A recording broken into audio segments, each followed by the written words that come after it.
اگر آپ کو دنیا میں اس وقت کوئی اوپن جیل دیکھنی ہو جہاں پر لوگ دیکھنے کے اندر تو اپنے گھروں میں آزادی سے رہ رہے ہوں، لیکن اصل میں گورنمنٹ انہیں کسی قیدی یا روبوٹ کی طرح ٹریٹ کرتی ہو، جو ان کے اشاروں پر چلیں، وہی کچھ دیکھیں، وہی کچھ سوچیں جو کہ یہ گورنمنٹ اور اس ملک کا ڈکٹیٹر چاہتا ہے، تو نارتھ کوریا کو دیکھ لیں۔ ہم سب نے نارتھ کوریا کے ڈکٹیٹر کم جونگ ان اور اس کے باپ دادا کی اپنی عوام پر ظلم و ستم اور ان کو پابندیوں کی قید کے اندر رکھنے کی کہانیاں تو سن رکھی ہیں، لیکن حال ہی میں کسی طرح سے نارتھ کوریا سے امپورٹ ہونے والے ایک موبائل فون نے دنیا کو حیرت کے اندر ڈال دیا ہے، اور ایسا اس لیے کیونکہ اس فون کے اندر کچھ ایسے فیچر موجود ہیں جس کے بارے میں عام انسان سوچ بھی نہیں سکتا۔ We've got hold of this phone that was smuggled out of North Korea last year, and it shows some of the surprising lengths the regime is now going to censor information. Phone, you can see that he's now also blocking people from using popular South Korean words. Look what happens when I type in the word oppa. This word literally means older brother in Korean, but people here in South Korea now use it as slang to refer to their boyfriends as well. 오팡! 오빠가. When I enter it, it automatically changes to the word comrade. اب بظاہر دکھنے کے اندر تو یہ بالکل ایک عام سا موبائل فون لگتا ہے، لیکن اس کو دیکھ کر اندازہ ہوتا ہے کہ نارتھ کوریا کا ڈکٹیٹر اپنی عوام کو اندھیرے کے اندر رکھنے کی اور ان کو برین ڈیڈ کرنے کی کتنی کوششیں کر رہا ہے۔ بی بی سی کی ریسرچ کے اندر یہ معلوم ہوا کہ اس ڈیوائس کے اندر ایک خوفناک قسم کا اسکرین شاٹ فیچر شامل ہے جو کہ اس کو استعمال کرنے والے شخص کی ہر ایک حرکت پر نظر رکھتا ہے۔ نارتھ کوریا کی گورنمنٹ کی طرف سے انسٹال کیا گیا یہ mobile phone soft where her 5 minute کے بعد خود بخود ایک اسکرین شاٹ لیتا ہے اور اس کو ایک ایسے لاکڈ فولڈر کے اندر بند کر دیتا ہے جسے اس فون کو استعمال کرنے والا شخص کبھی بھی نہیں کھول سکتا، بلکہ یہ لاکڈ فولڈر صرف نارتھ کوریا کی گورنمنٹ ہی کھول کر دیکھ سکتی ہے تاکہ یہ پتہ چلا سکے کہ کوئی شخص فون پر کوئی غیر قانونی چیز کو تو نہیں ڈھونڈ رہا اور حکومت کے خلاف تو کچھ نہیں لکھ رہا۔ اور اس کے علاوہ اس فون کے اندر ایک اور فیچر ہے کہ یہ ساؤتھ کوریا جس کے ساتھ نارتھ کوریا کی انڈیا پاکستان جیسی دشمنی ہے، اس کے ٹائپ کیے جانے والے لفظوں کو بھی فلٹر کر دیتا ہے۔ مثال کے طور پر ساؤتھ کوریا کے اندر لفظ اوپا جو کہ عام طور پر بڑے بھائی کے لیے استعمال ہوتا ہے، لیکن اس کو بوائے فرینڈ یا پھر محبت کرنے والے شخص کے لیے بھی استعمال کیا جاتا ہے، اور نارتھ کوریا کے اندر یہ لفظ ایک سلینگ یا پھر گالی کے طور پر بھی استعمال ہوتا ہے، اور یہی وجہ ہے کہ جب بھی نارتھ کوریا کے اندر آپ اس لفظ کو اپنے موبائل پر ٹائپ کرنے کی کوشش کریں تو یہ خود بخود اس کو کامریڈ لفظ کے اندر بدل دیتا ہے، اور ساتھ ساتھ یہ خطرناک وارننگ دیتا ہے کہ اس لفظ کو آپ صرف بہن بھائیوں کے لیے استعمال کر سکتے ہیں۔ اب ذرا ایک لمحے کے لیے نارتھ کوریا کے لوگوں کی ذہنی اذیت کا اندازہ لگانے کی کوشش کریں، جو کہ ویسے تو صرف اس ڈکٹیٹر کی خدمات کے لیے زندہ ہے، لیکن ساتھ ساتھ ان کی ٹائپ کی جانے والی، دیکھی جانے والی اور سنی جانے والی ہر ایک چیز کو بھی ریکارڈ کیا جا رہا ہے۔ اور بالکل اسی طرح سے جب آپ اس کے اندر لفظ نمپان کو ٹائپ کرنے کی کوشش کریں یعنی ساؤتھ کوریا، تو یہ اس لفظ کو خود بخود آٹو کریکشن کے ذریعے کٹ پتلی ریاست یا پھر پپٹ اسٹیٹ کے اندر بدل دیتا ہے، اور یہ وہ لفظ ہے جو کہ نارتھ کوریا کی گورنمنٹ ساؤتھ کوریا کے لیے عام طور پر استعمال کرتی ہے کہ یہ امریکہ کی پپٹ اسٹیٹ ہے۔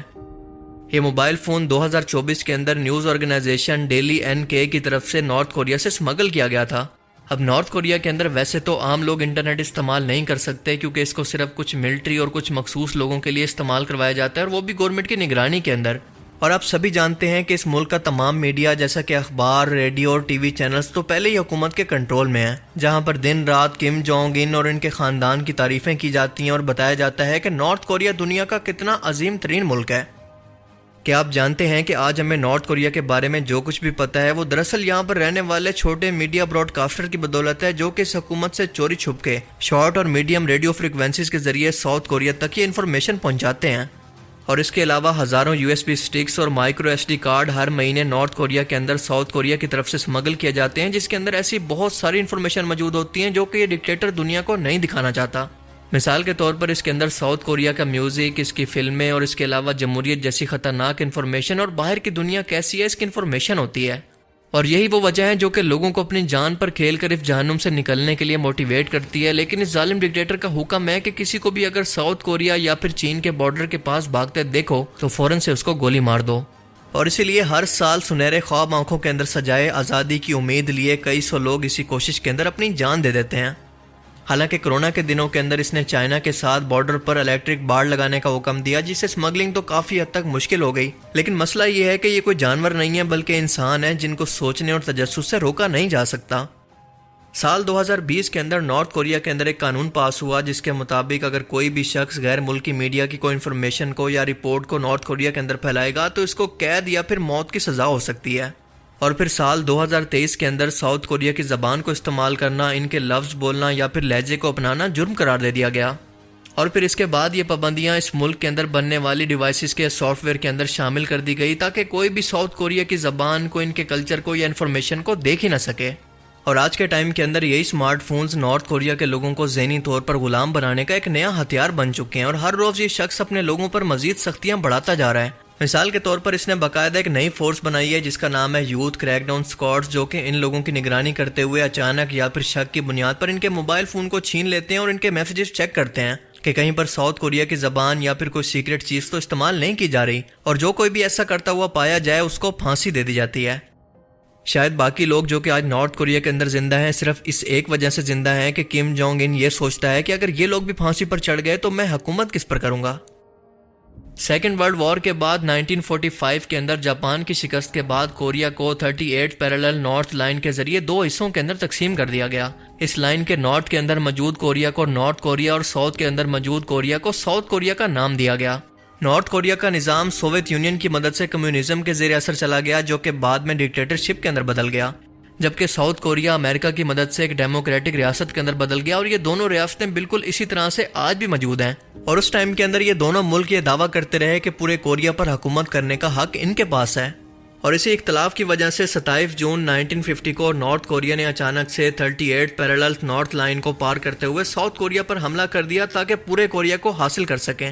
اس جنگ کو کورین وار کا نام دیا گیا، جو کہ 3 سالوں تک جاری رہی، جس کے اندر 2 سے 4 لاکھ کے قریب لوگ مارے گئے۔ اور اس جنگ کے اندر چائنا اور سوویت یونین یعنی رشیا نے نارتھ کوریا کا، جبکہ امریکہ اور یونائٹڈ نیشن نے ساؤتھ کوریا کا ساتھ دیا، اور ہم دیکھتے ہیں کہ یہ اتحادی تعلقات آج بھی اسی طرح سے قائم ہیں۔